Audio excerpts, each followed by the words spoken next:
Netskope is partnered with Microsoft and leverages the Microsoft Graph API to enable customers to prevent leakage of sensitive data, govern risky activities, and safely enable Office 365 and its ecosystem. Whether you are working with SharePoint or OneDrive, sensitive data leakage in the Office 365 environment is a concern. Netskope's introspection dashboard leverages the Microsoft Graph API to provide visibility into the content stored in SharePoint sites and OneDrive repositories. Introspection provides a summary of your risk exposure, starting with visibility into how many files are private versus public, the number of files that are shared, how many DLP policy violations have occurred, and the types of files stored in the Office 365 cloud. The introspection dashboard also provides a detailed inventory of Office 365 files that can be browsed and perused. Let's filter our view on files that have been shared publicly. Thanks to tight integration with the Microsoft Graph API, the introspection dashboard provides deep visibility into selected files.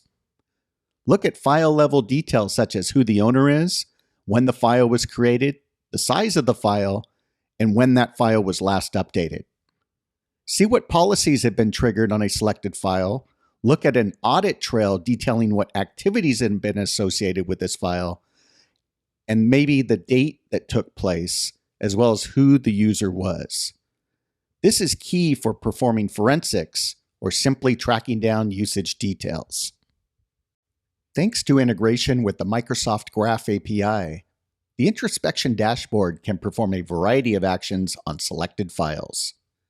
Restrict access based on a number of criteria, such as file owner and internal users, whitelist or blacklist domains to limit and restrict sharing access, and remove public links to reduce your risk profile.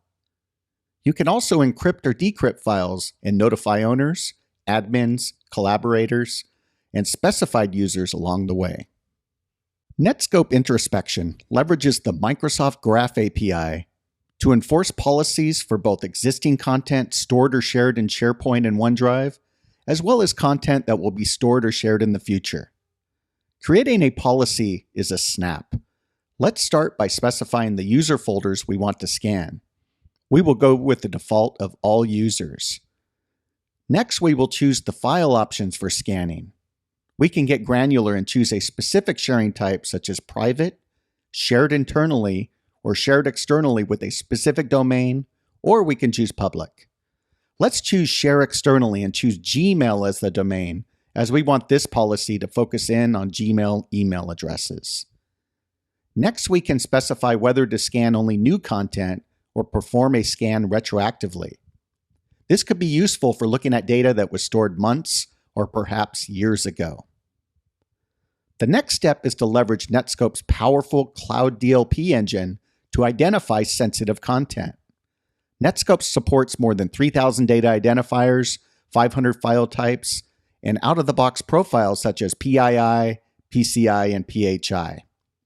Let's specify PII or personally identifiable information to look for that sensitive customer data, such as names, addresses, and social security numbers.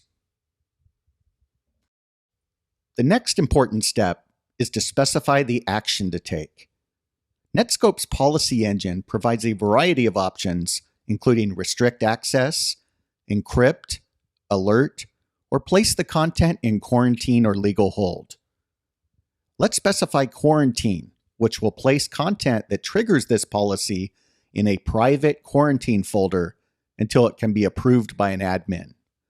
The original file will also be replaced with a tombstone file. The final step before naming and applying our policy is to configure notification options. Netskope provides a lot of flexibility here. In this case, let's specify to notify the admin after each event. After naming and applying the policy, the content triggering the policy is placed in a quarantine folder where you can approve or deny the content from the Netskope console UI.